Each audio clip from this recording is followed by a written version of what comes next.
Inside Story Uganda, real source of political updates.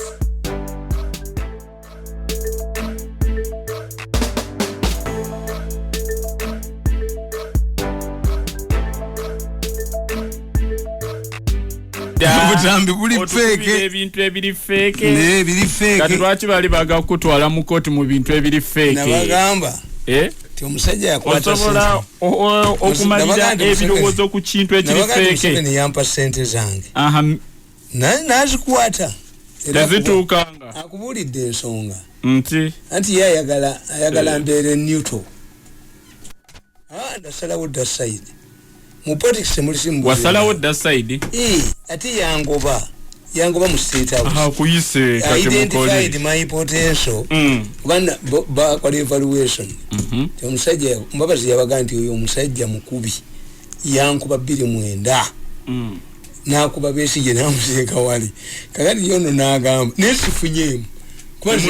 Nkubira gwanga njagala stability. Tamale. Ate bampadde ki? Wangambe no economic warfare atongamba tufunye. Kakati ono yena alowooza. Na creating himself a trouble. Erua. He did not evaluate how powerful I am. Nakugamba nti bwogenda mu nyumba munna. Soko omanye main switch bagijirako wa. People don't know who controls me. Tebamanye a controlling. The advisor of myself is myself. Era bagenda ne babali yako sente. Kati ngaba nabimula go basasanya sente. Nze wentegerera nti basasanya. Everybody rings me. Come here. How come? Kubanze mbana bawulidde. Adabe mulago nga bakuyitira ki? Yandi kakati ekintu kibatudde mu kifuba ekyomusajja. But they have to fight. Why? Ekyabya rugaba baterana. A rape is punishable the same as a punishable as an attempted rape. They must drag this man to court. Why? To prove that they were not fighting over mortuary. When they are fighting over mortuary, they are killing the people in the Bonago. The fact is that once the man made the changes in the mortuary, this is when they looked at him. The sifa you they come and say, I know bugaga bungi. Emuloza twajja bakolera bwerere. Fetwajja bawanikira talanga mu mulya. Twajja ku fetwajja tubafukirira amazzi mwenga mulya. That's what they say. Yazi weres. Mwe inokuba na weres mwekamu mwajja naki. Mutubulize. Mutulage ya account. Omuntu yava mu nsonga kwa account ye kuliko sent. Okujja ko mu 7 ya running organization. Who are the man on his account? Bumali muvunjisa sent nga tuvunjisa. Mutubuli yina akakadde ka sent. Temwajja ko zero zese. Nezo zabulira wa sente Tamale zo sente zabulira wa. Iwe ya poor. Kye kibuzo bakitubuuza. Zero mwazi kende. Family emyaka girize bibafanana. Kakati oyo tiyategeera maanyi gange we gali. Anti ize ndi mobilizer. Kakati gwe soko otegeere. Ati akayine rugaba. Do you know that I've never seen kayine rugaba myself? Nawe Tamale. Ankubuulira. Gwe yali mu state house. Ya stopping nga nankubira jambo. Inanti awubera ng'omulabi. What I was doing to his father. Ogamba ne mutuula naye ne mwogera. Neru kutumwebaza yali hayalinze basagizi banzite. Airanga Museveni's sister Mariam. Move to quickly. Back is a kinabakolera. Many NRM people like me. Yes. Nanti uliwe ni ali. Mbakolera. Ati no for 8 years Museveni has given me 50 million only. Soko leke. Ati naziteeka mu butabo bwe. Butudde wange butudde. Enkofiira zitudde wange. Butisita zitudde wange. Bikibyo omukulu yagamba nina kola mu kakiiko ke. Nagenda najja sente wantu mbonera okubeera nga ndi mbo me. Kakati akugambye nti sente weziri. Tayina was wakuzindeetera. Return the money where the president told you to put it. You grabbed it. Museveni directed them. Give this money to the state house controller. Ne Kalugire namuwezize obujozi bwabo. Kalugire yenda ntuko omugaga nagenda ne oyatula ne Kalugire yagamba oyo. Mu Mirundi temuwa sente tayina lolo. Kalugire omusango tegukulemye. Ekyabaddeyo ku weekend nga babagambye nti Tamale bagamba you have a case to answer bayina okutembenye nyugwo okoze kine sente zonna zolidde. Oyo ye mugamba Kalugire yagamba oyo. tuyite sente irrelevant. Karugire niye semoko. Ngamba leba bwinti. Ne Karugire semoko. Wina kwata sente zange. Nomugamba zikomyewo n'agaana. Lutalo lwa family lwamu. N'agaana. Eyazikuwa nga mu State House. Eyaziremesa wa mu State House. Nti bajja kugula abazungu. Babbye sente abazungu bababbi. You don't know. Abazungu babbi nabo. Basooka ne bakwata jewelry bagikuwa millions of dollars 3 ne babajjawo. These Europeans, once they know that you have a case, you have the money. Bazikubako. You mumutunulira abazungu abo. When you murder, kakati waliwo omusambi w'omupiira tamukazi we aba Muhammad Ali ono mubusajja gundi yali omukubi w'ebikonde akawala ne kamwesiba konti ya Caribbeans. Do they have money? You win the case naye nga bakulidde.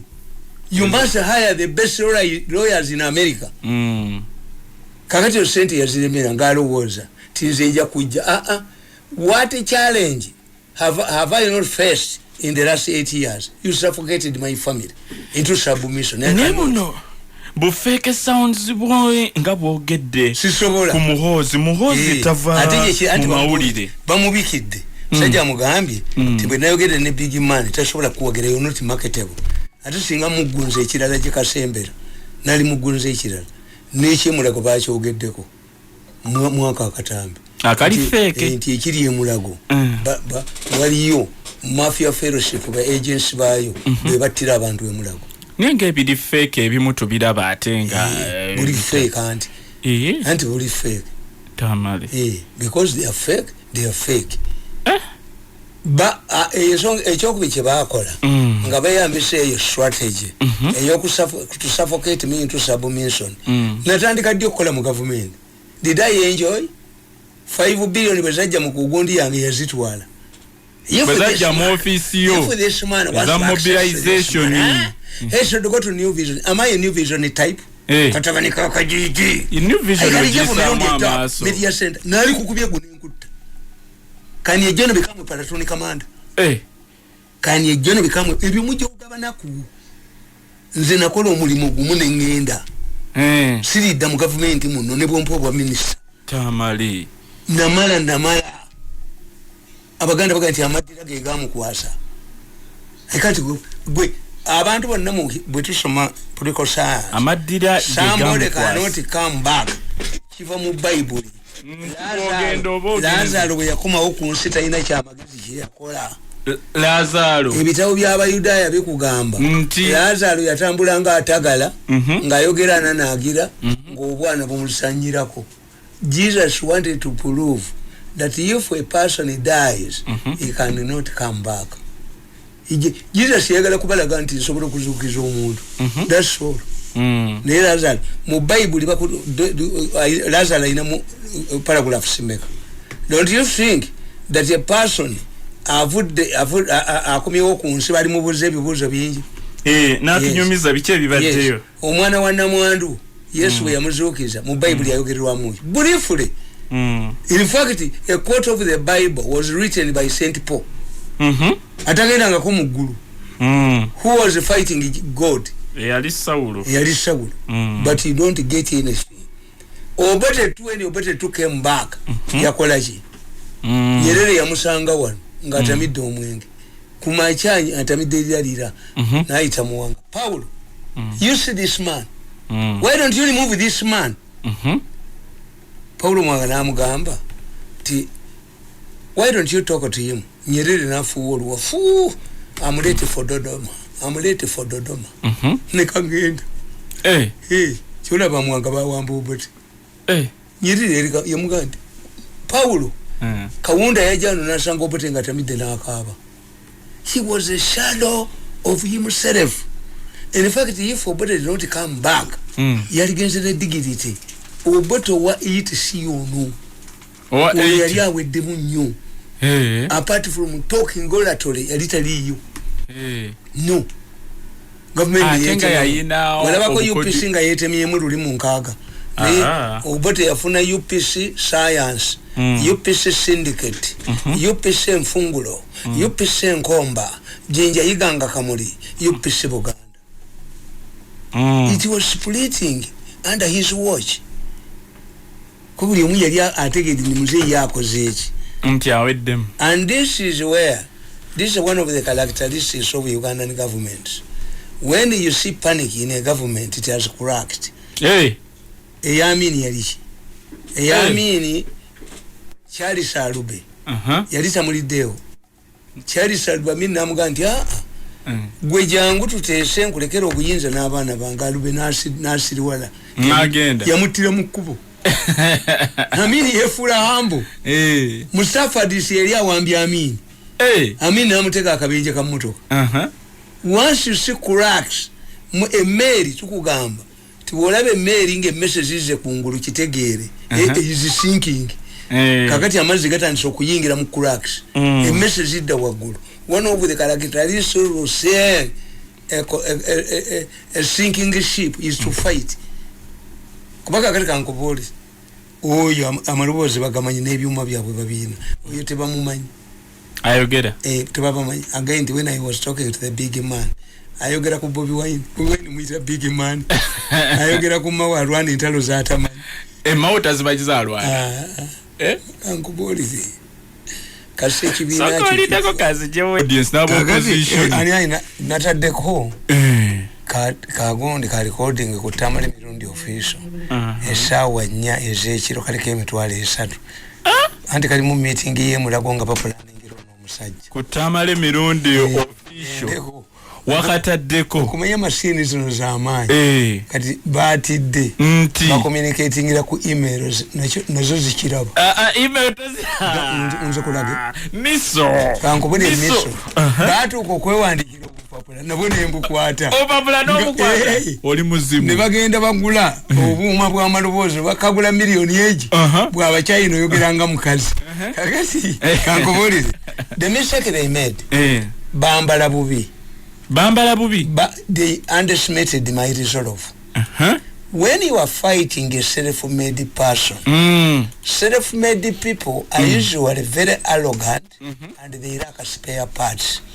Soko kadde mu Luganda omuntu wangu oli okemeza bobo lwana yatoba nensi tabulirirwa taina kyayagala mu nsi taina kyafiirwa akuliramu no katoina kyomujjako kati omwana atali anyama na matu omukolo otya kubanga tali mwanti omujje ku mabere ugateeka ko kamula self-made. That's why we have fought with Rwabogo for 8 years 9 years. Why? We share the same traits. He's a self-made person. He was a gate man, I was a newspaper vendor.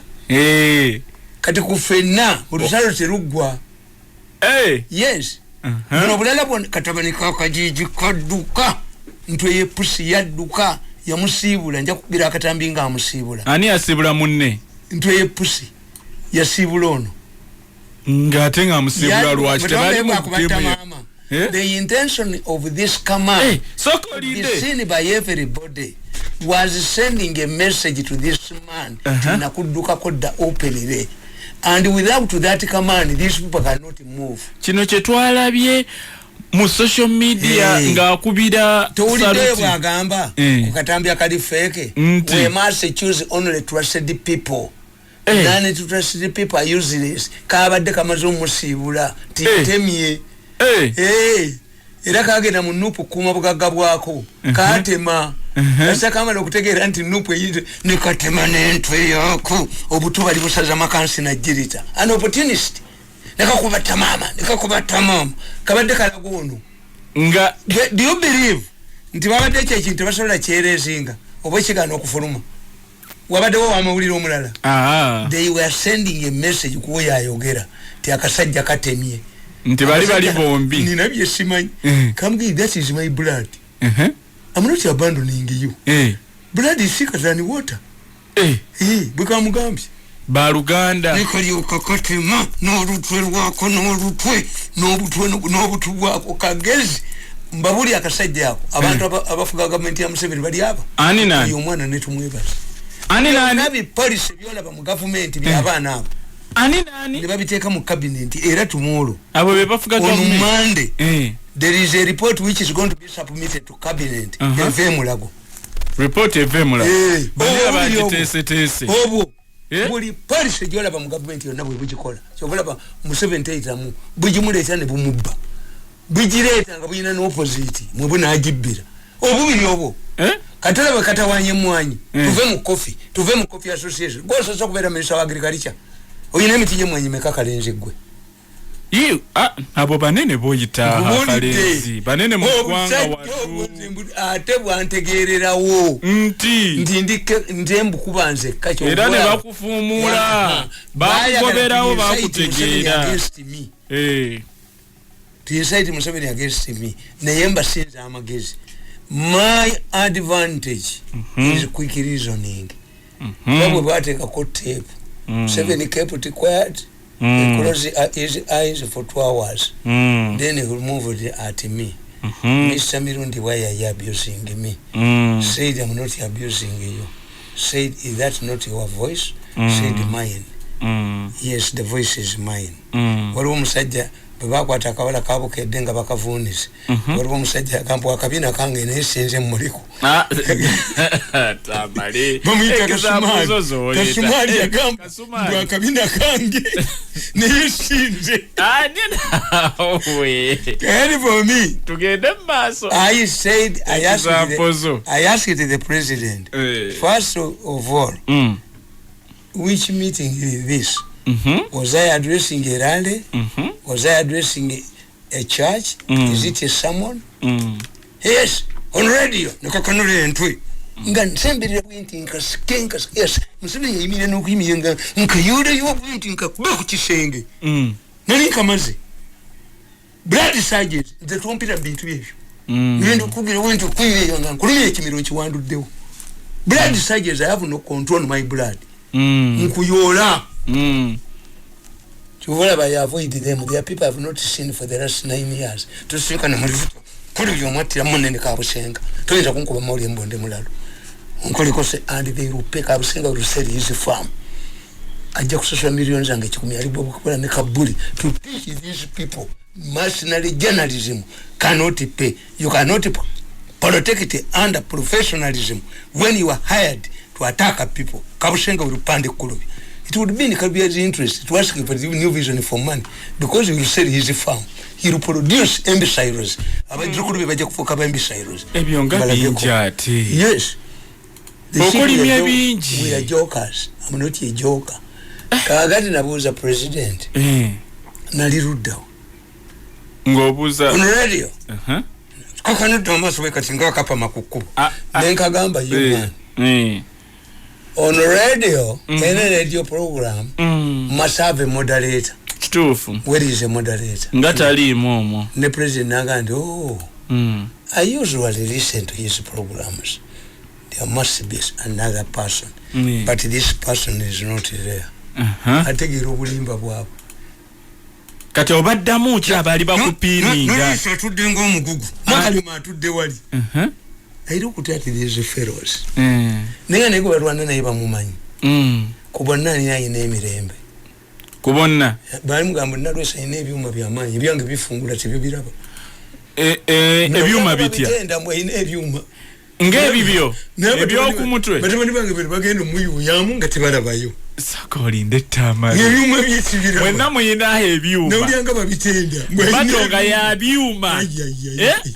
Kakati tebyakubaganira ko mu bbanga awo kakati president yabagamba ngabagamba ngategedde nti nabagamba nti yangamba nga ayimiridde agenda nga olutalo lulemye naye ndowooza n'alowooza nti this man cannot remain with his fellows kuba abankuba baalinga 10 it was mafia fellowship nga baali bangi 10 naye yonna njikubye nenjimalawo in spite of their enormous resources and influence akasisi katenjovu kajiyingira mu kutundu kati totumalidde president bwe yasituka kyekyadako ng'okyatuddeawo let me I've given you a new job go to president's office and become senior advisor. By then who was in charge of president's office? Ekyo kya nalingenda kutatu mwebaze ngino bayondo Museveni was encouraging me to murder. Museveni alabika yali aloza nti amwepuwa man who needed a job ofuneyo koza ewaka No, I'm a self-made person. Whatever ngenda yo. Atewe saka ne butula katubanika kaji. Kakati bwe yakugamba president bwe waddamu ki wasirika busirisi. When he wrote, yawandika ebbaluwa. We don't quarrel with the elders. But I was not going to do it. Nenzira wansi wa madala. Mukalinde. Kagendera mu maguluge. Nalinjo beteke omutima wangu abi. Kaduka emisinde n'olutwe rwako ne kaduka n'olutwe. Nalinka maze kantira ddala. Katya ulala na kasanga kala kakusete kan nekatema nekayingire motoka mangu nnyo nekatema n'olutwe rwako nkubenyondo. That's why I've never seen these people for 9 years. Kakati obusiro bwabwe president wawandika instruments mbili, mine and that of Nausai. Eyonge kusindika mu president's office. Mwali mu omukazi omutolo permanent secretary. Katabani kakajiji ne kamugamba. Nti muteeka mu category etafuna musala. Obereyo ngoko. Kakati atenga kote kamanyi katabani kakajiji. Nti ataba bali mu public service abali mu at that time. Mnalimba rwani dentalo nyingi.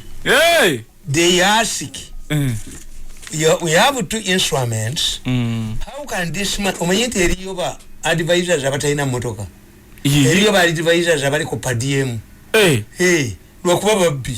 Abira the post offices bawandike bibaluwa which I cannot do. I don't need the post office. I have my head.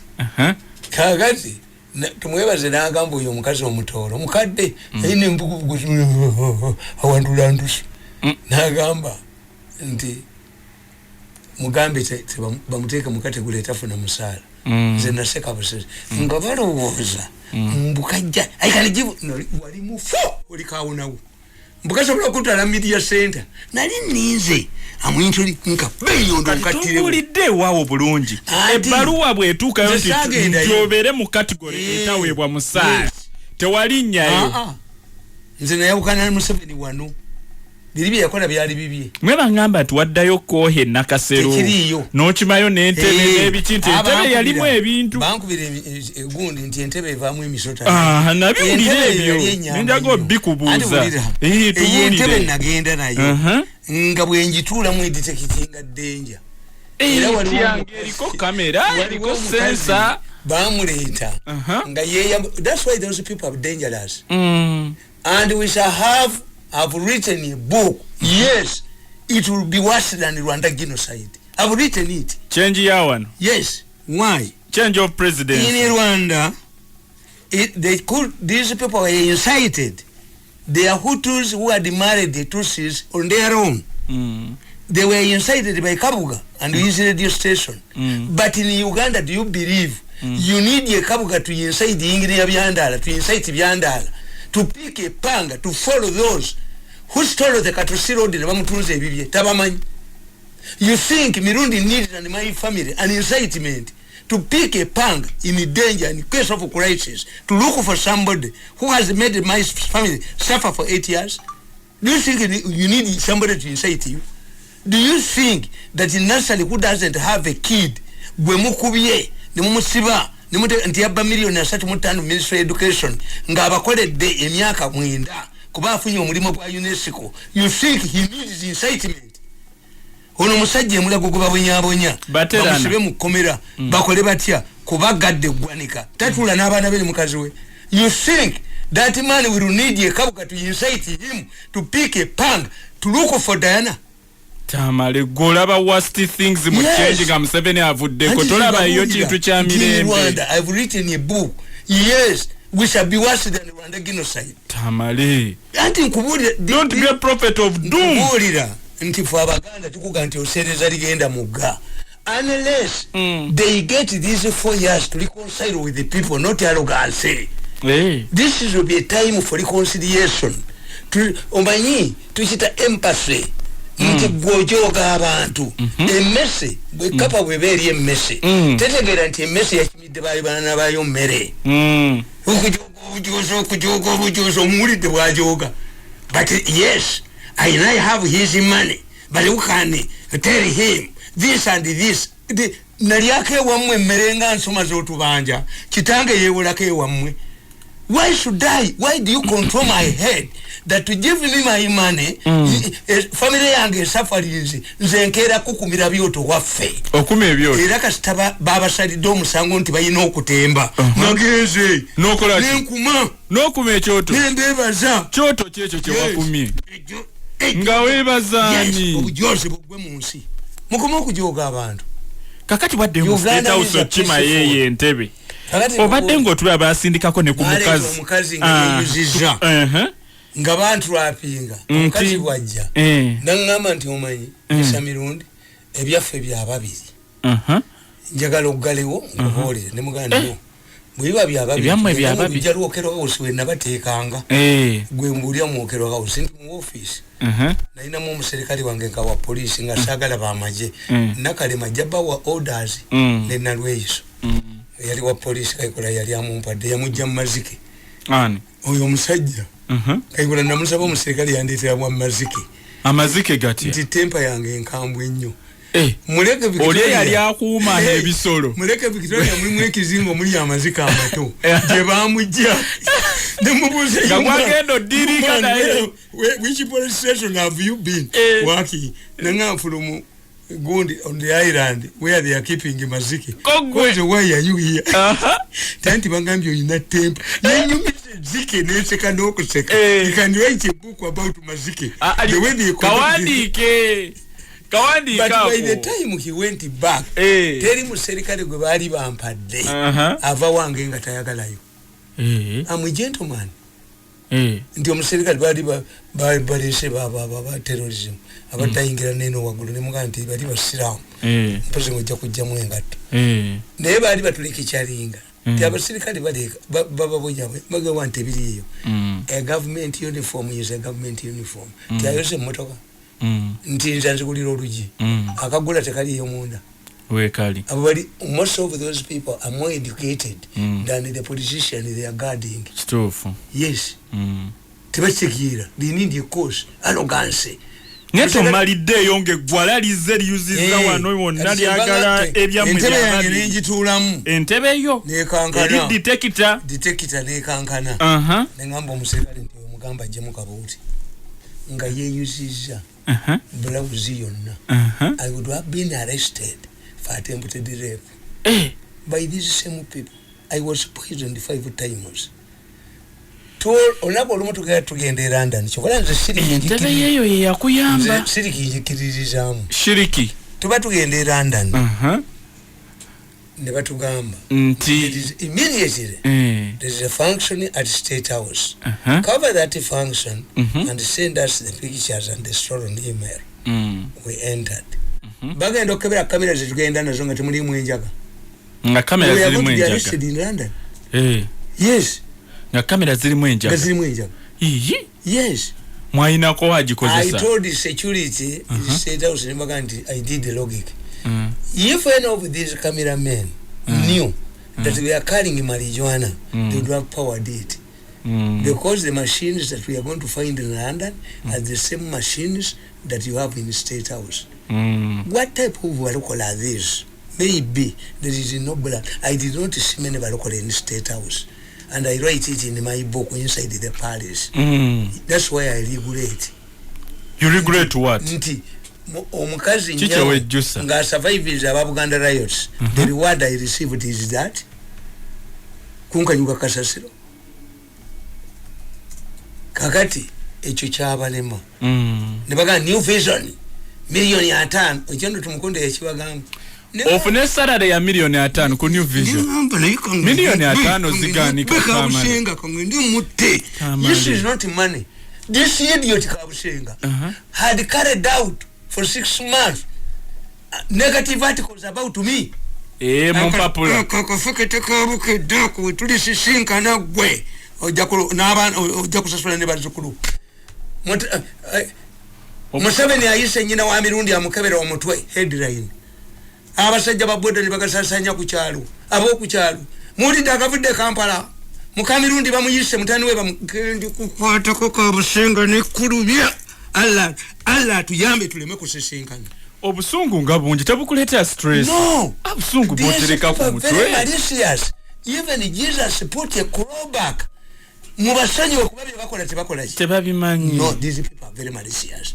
Beta go kutamu omuntu, beta gana zala abane byembisa erozi, beta gana gwedda lunali akasasiro. One of the things will happen. Okusomesa abantu abe jogeri bali mu mutwe. Sikubasonyiwa. No. They have to pay. Omuntu bambulire nti akasajja ako kakola tape naye kali akasasiro. Kalidde kasasiro. This is what is going to teach these fellows. Marriage atamalize bagivaamu. Nkuga nti marriage their characteristics. Kakati nkugamba nti tu ne balowooza nti they can use their money. Ne bajjawo mutabazi kana mutanya wakajijo werakemu. Bekawera program jokem bakubili kitawo mbili ne hoteli bazoche kasajja gwe. Atasobola kuwerako nemu. Nabakowanyo. They killed my political career. Tusinkana mu rifuti omwatira mu munne. Musebe na tweet anti for reconciliation. Bagenda muyitanga wali wo mulamba. The best I can do is to go home. Yes. Compensate me and I go home. Working together. Bakulirire ogende. Kakati ekyokubiri mistake gye bakola. Ne balowooza nti balina sente nyingi. Bagoba mutabazi balita kana akawala ka UCS agikwate kalabe musule awereke mu musule ddalo mbunagenze ne Jambia bakubye omwana wange muyagenze ne Jambia naligenze nkuba ngoma no kanti yola wa arrogance yes did you expect me how did you expect me to react akati bagenda babagamba bajjewo gonde bakozeseza onyango obo bawandika divisive gundi chegundi ane TM obagitaddemu aba YouTube babagamba nti ngende mulete code order ne bakwata millions of dollars bill bagula lawyer mu America. It failed. My channel platform was elevated into an international whistleblower. Yes. Wafuka whistleblower kati. Yes. Organic case mbakubye ne batusa kutama ekyokuli nabalabye nga babasome omuyadukidde wa mukyala mukulu agenda akaba nezina amazina mugaluwa mazina ki agatta omuntu ninamu engoma yange neddiba lyendiga nezina ala mugagga Katonda asasula nalyo omusajja ne galubindi zinge jogoli muweddemu ngabehege balamudde May tubetaga tugenda bawereze tikiti z'ennyonyi muyina okujja ninda bafulumanga yaddukidde wa mukyala mukulu nadduka kafunye n'olutwe lwako nga nako kakaba nenzina amazina mu ddiro lyange nga wesiba eddiba lyendi mbalaba ku byuma kakati balowooza they reuse money. They brought the Chinese here after collaborating with the Chinese embassy. Ne bakola Zoom. Kati kiggwera wa Zoom America ne bajinge teri kyama kye batayina America. Kyabwe Mirundi eki nga bote bamanyi bakisuula. Naye nga ekiri ku Zoom omuyagalanga China center. Ne baleeta omukyayina owokubiri. Nenda banga yoza n'amasimu gaabo bwati. Bonga balowooza nti Yesu eri ku masimu. N'agooza bwati. N'agandika nga Kachina ankalaba. Ne kabajjako sente ne kabagamba kagenze Nairobi kulaba. Nze mba nkalaba ku ladda yange nga katuusedde Beijing nga kabakubye. Tumwebaze najja n'oguuma bwe guti yagujja South Africa. Wapi? Nannyini ensi n'aleeta Abayisirayiri. N'omukolera jacket. N'omukolera n'emmotoka lipeera. Mukwatiramu. Kubali tumwebaze naleeta omukyayina yaweereza ebyuma nimbimuddiza n'ennyumba yali eyidde kuba takimanyi mwenda n'abaga nti bannange omusajja wa w'ekikulafuti omusajja namulabye mu mmotoka yange n'agivaamu n'akulosinga oluguudo n'enjikuba ekigwo bwe bantuusiza mu ddwaliro omusajja nakatunuli the money is there ate nga bali tebandaba kambuuza mu mmotoka naye waliyo kambuuza mu mmotoka you man when did you enter my council from where you started nekapapala nekajibatula nga ate njivuddemu nenkabonyabonyesa ddala tewali yajoga afunye mirembe obeera nga nnyumiza firimu bwejaga okukiriza bwe mbuusabuusa bwe mbeera wesibitegeera bulungi yakulaba mu mmotoka kagera mu ddwaliro gye bamutwala n'asanga nga nyimiride ku kisenge bwendi money is there. Oli tuini wanu. The money is there. Oli tuini wanu. Mutaba tuambadde amasuuti nagana amasati amalungi mutuyita abantu. Tubafaanana. Feke tubafaanana ako kulya mmere nagenda mu Troy. Mpozi n'ebyensonyi. Naye tuli bantu. Okyokoze omuntu omumanyi. Abagagga abo bonna kyemba bidde ebyuma bino bibalimi bitya. Baga biri mu barracks. Baga biri ebyuma biri mu kanisa yange. Kanisa yo. Wejiyingiremu. Jogera josiziriza. Wagule na kati. Ulabe ngo bifuni. Totya muntu kuyingirayo. Nasanga omusajja gwe bali batubye omuserikale abinjeyo nga bagasimbaganye n'ettimba bwe bati amuzinza amagulu. Obiranga nyumiza filimu nerwe nalaba ku njuki nga zirese mutwalibu ne kutyamu nange katonotono lwakuba sikutya nyeera naye Tamale abantu beyowa amaanyi mu nsi muno nawe yakuwaako tuyimu abaawule tuyina abaawule nate natuse n'entyamu nti malisi ya bwembi. This malisi is dangerous kubanga malisi tebamanyi abawestana tebamanyi ddogo. The first encounter which would have teased me, the Westerners, but said I was a cream. The first encounter with which would have a Westerner, but otherwise, Tekinesonga. Kati this younger man, Umayika tonda ya karubia falao. Omutima. Namu maria ko busungu bonna. This man, before retaining my money, he should look tigowaleta mu kifo kyange mwali. Ulwavamu n'omuwa sente mpitirivu. What happened? Nzize mwali temumpa. Nimuzimuwa. How did he fail to perform in spite of all the resources? Two, njagala ombulire. Ever since you antagonized me, are you registering success or you are losing? Bekolemu analysis. Yes. Bakole assessment. Bakutaddeko nanda house arrest. Kyotosubirangako. Singa wakirota waliga nti kikuba mu linnya lya Yesu. Omusajja wuya agambye nti omusajja tagenda kuwagira. You are not marketable. Kakati gwe bw'oba omusajja tagenda kuwagira. Mubadde mukayine Rugaba has gained. Kubanga feke tukutiirako. Kasita president agambye tagenda kuwagira. N'omwewaggulako. You lose. How do you lose? Ti abantu bonna babadde bakutiira ku ki? Even the businessmen are going to run away empire gye weewaana nayo. It will crumble. Kuba empire ye yimiridde ku privileged dwellers is a ice cream. Tojja kusigaza kantu. Mukatambi mubadde mukayine Rugaba has gained. Biki ebimwongeddeko mu house kayine Rugaba? Boba kimanyi. Ababyogedde. Era ekyabatutte mulago. Kiki? Resources zaabo. Bayineyo mulago yabadde outlet ya organize. Mulago. Endala eri Masaka. Soko olindi. Endala eri mu ddwaliro lya Masaka yowe Masaka akyakola abitwala Tanzania. It's a lot of money. Byanyuma nakasa mbubakozesa akakiiko k'eddagala. Kati akakiiko k'eddagala okumanya temuliizoninga. Akakiiko k'eddagala mwali maze kutega ddagala bwa musajja buwe.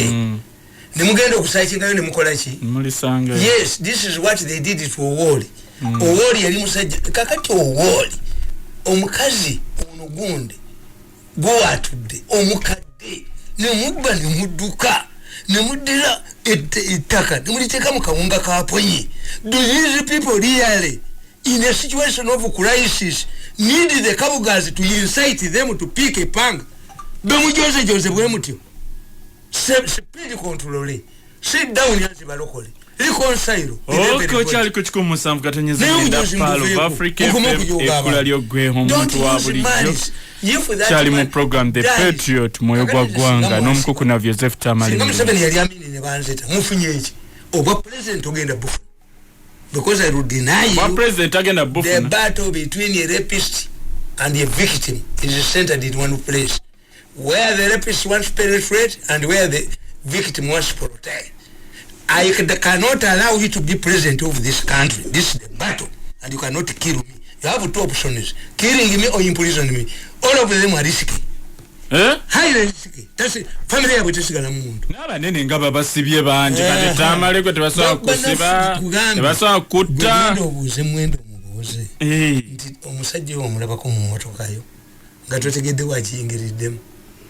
bane abagani baganti gwo mutya buti naganti nono yinyiri onanga ndi oli musajja bamweyana kimwogera kyonna kifuna kubanga bo kyemba kubidde oli bamweyana technology waabwe wa science kakati what if owanga atali mixture owo ali mixed ali mu science nachi gogamba era bakizula omusajja professor abadagenda kwogera kubanga ono yamugambye ebimu ku bintu muze byangambye okugamba nze nga kitaawo nkuyita mwana sijja bikugana professor abikugamba bibi biyitirivu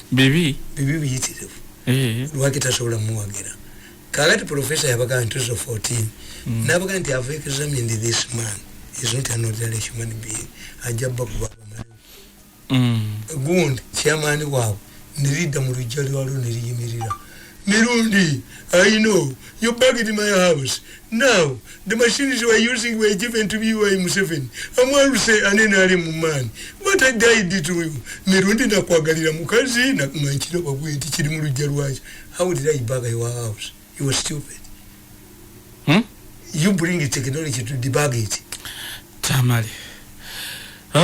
Uchali kuchukua musambu katonyeza mwenda pale FM. Etuse ku climax. Anybody who has been accused of killing people, who has been indicted by ICC, unless you are an idiot, you cannot rule Uganda. Because all of these things will emerge. The best you can have is to remain a fugitive in Uganda. And using your resources to install a puppet moon. Nebo jayo mutwe ina woyita kubanga tujja bikuba n'obutambi tukube buli katamani kaka jiji tukayinza kuddayo tukuba obutambi kamwenge nadduka tumukuba video nadduka kaka sigalidde naye olabawo change ejja ate kasaka abantu lwaki leteekateeka Museveni agenda kuwummulaki kiriwo let me tell you bwogenda ng'omusawo Muganda nakuga nti mama we yakuloga fa if your mother doesn't want you to live who else would like you to live omusawo Muganda baga nti mama we yakuloga genda ofe kakati mmwe abalwanyisa muhoozi mulowooza nemusobola muwangula mu gavumenti ya kitaawe oba Mirundi abalemi tekisoboka so when you declare ono muhoozi kitegeeza you failed kati abakubi mutu ejo naddugu iyo mindi yenyini ye muzunza mindi bisinde bitagwanya ojakanyuka sente jakanyuka nkanyuka sina nawe I cannot talk to you you will just throw the money away ajezi kanyuka sente ajezi kanyuka sina yagala tonna yagala namuzinda yizo muzinda nalabe nyumba ngekunkumuka nsana fuzo kana zikanyuka oinane namuzinda wangambo inabamweya kakati oyongeddeko namuzinda is joking you surrender as long as he admits that is my money you surrender it at a given time zenkyaba kamulanga byenda bya nkyaba kamulabuka muzinga byenda bya mbuzi tutakibenga tonna kikenenya nduzi balaga manyi ngakatonda bwe yalaga falaawo enimbalaga ne bagenda ne baleeta kati batudde ne baganti tunoonye kati gundi intercept empya abachina abalasha bajje bakole mutagani ya bwere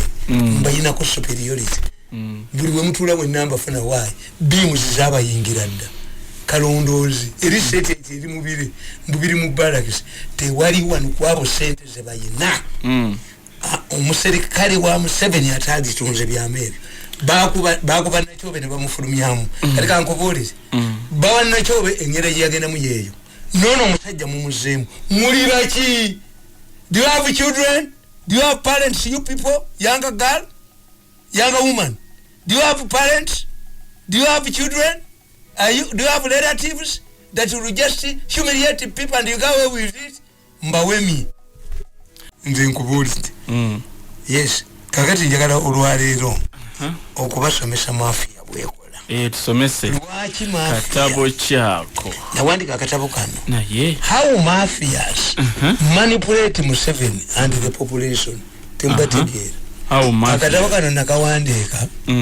Ngenaku z'omwezi completed on Sunday 13th October 2019 at 9:30 at Shengera. Nembalaga nti mafia temugisobola nga bwekola emulago. Why Museveni and Ugandans are failed to understand the mafia? mafia temujitegeera nzira Museveni simunenya siwa generation y'abano bana awazizana nnyo mafia ina amawulire omupya ina omuzindaalo mafia kakati afere muhozo yake nti agenda kulisayalinga mumaje vision teyakikubye ne bukedde n'obuzaavu nanti babadde bakibuusabuusa nga tekinnakakasibwa era bagambye now that is hinting on resigning we are going to attack him beya nako ekigambo beya nako nakiwulira nga bawa Nankabirwa 5 billion to attack akataka beya nako Nankabirwa yayina kokoza kotoyina bwekoliyo kamuyisomu bewo banange amafuta g'omulalo omulalo agenda mulowooza agwe mulalo tebamuyako gugu baba akakaza akataya omanyo nabaga nti abaganda bavuma NRM okugireetera bano abanupu ekivumo omuganda avuma omukazi omuganda ayinza okufuna olubuto ku house boy naga nti kijja kulumanya bwalufuna kugongenkana tekijja muluma abaganda bakulira ku ba brutal kings tobule bagamba nti towetera wali mulemangalo omuganda webigenge bakuba Museveni mu Buganda nga tebamukubya Besigye baba mukubya Besigye teyali lumiddwa bamukubya muyimbi baba kati awutegeera balina kye babanja okitegedde nkiwulira n'ogamba nti omusajja driver wa miyingo yakuba miyingo ekigo n'ogamba nti omusajja omweki wa weredingi yakuba sempijja ekigo owaweredingi n'ogamba ono mazongoto yeyetikanga n'ekitanda kye nakuba miri ekigo nanti ebiseera bikyuka generation nezikyuka yali akulembedde okudda emabega balina kye bakubanja nze nkubulira balina statement gye bakola balina statement kubanga sempijja owaweredingi baba owaweredingi erukaya Nanti bagamba when parliament fails to go to the ghetto comes to parliament. And the ghetto yagala kujja mu state house. Nemudi misifying ebifu. Kubanga gogama nti ono yani ono webiviri yani ono mulema. Aluwa Bucha man no mufuna advisor. Boke babulon mwatinga bamufanana bamutuse mu parliament. Tamale. You see, when you're like a man, I sit at my home and analyze the things. I have a blackboard in my home. Nenga no. Chibule natambulanga naye nagabirenga abantu emifaliso lole na lole nagabenga tu bamukuba kaga tebaga ntokoze era kibeera kikubya ne tuyina message gyetukola gye tuweereza that's Muganda I'm telling you wano munanda ayita ne mu nnyimba n'ayisaawo ensonga mu 1980 nga bw'onoonya bachairman ba UPC mu Buganda baba Kiyigundu si Kigundu Kiyigundu nga Baganda tebali awo chairman ba UPC never bajigana UPC nane Baganda bibakubanga obubazi abafedemu bachairman ba UPC n'aba UPC bali basajja bagumu bakubanga wa UPC akabazi ku mutwe nkyane bakola ki ne bateeka ko omulala aba UPC bali bagumu bakuba abafedemu batta aba UPC siga fedemu ye yali enala nekwata power siga ne Uganda usteriwo tuwendi fedemu yali Abaganda abatalina kontrolo owa UPC waliwo omusajja gwe bagali owa UPC bamugalya mu nyumba ne bagikoleza n'obubuzi bwe obuzi ne bukaaba kati obubuzi obutalina na kadi ya UPC mwoca bwaki kazijawo n'obulamu mu nsonga za these are fake tapes they are fake zino tape ziri fake ziri fake ye disclaimer kitegeze tewali asobola kuwabira there could be some calibers of people whom we cannot deal with for so many reasons, and they personally I normally believe they are people we cannot also deal with. And for reasons better known. Firstly, we need trust. Person you cannot trust is really very useless. Very, very useless. You simply don't need them at all. Secondly, we look at the case which has been pending for some good time. How we are going to handle, I think that should be dependent on the situation in The Hague and then here. So, we cannot put all of the eggs in the same basket. So we need to divide up, have some people on the left, on the right, in the center, then in the north and the south. Now we are going to have a very good coordination team that can help to manage the situation, because when you look at the dynamics in face of the situation we are faced with, it might require so much, which probably I can say there are certain factors we cannot address. For example, if we have Tamale Mirundi on the other side, so much complaining that I should pay the money and then let him move. Now, diligently, well, I understand. He needs the money. But could there be any sort of assurance he could also speak about? And whom should we use? A person who really understands very well. A person, presumably, they can work together and understand all of the situations and they coordinate very well. Those are the things we're looking at. Lastly, I know we have been circumnavigated by a number of stories hitting the back, the front, the bottom, and the top. So we need to reorganize ourselves and think. And this time we have to think better. We just shouldn't look on as if we don't understand what happens in this country. Politically, I think Kainerugaba is gaining ground. Financially, we are also getting constricted. And now putting all that together, I believe we're hitting a dead end. And it's a tough situation that we all need to think about. We should not just give it up. We should not just gaze as if everything has hit a dead end. Anyhow, that is the situation at hand. How we are going to address it? It should be everyone's input, not mine alone. So I'd thank you. And I think that is what I can say. Uncle Sam, I know you had the route you wanted to tell me.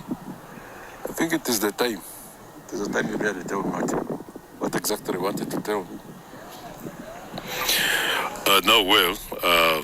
I do understand the situation. And for quite some time, the dialogue after physical interface I've had with the big man, I think he still doubts if you are such a sellable product.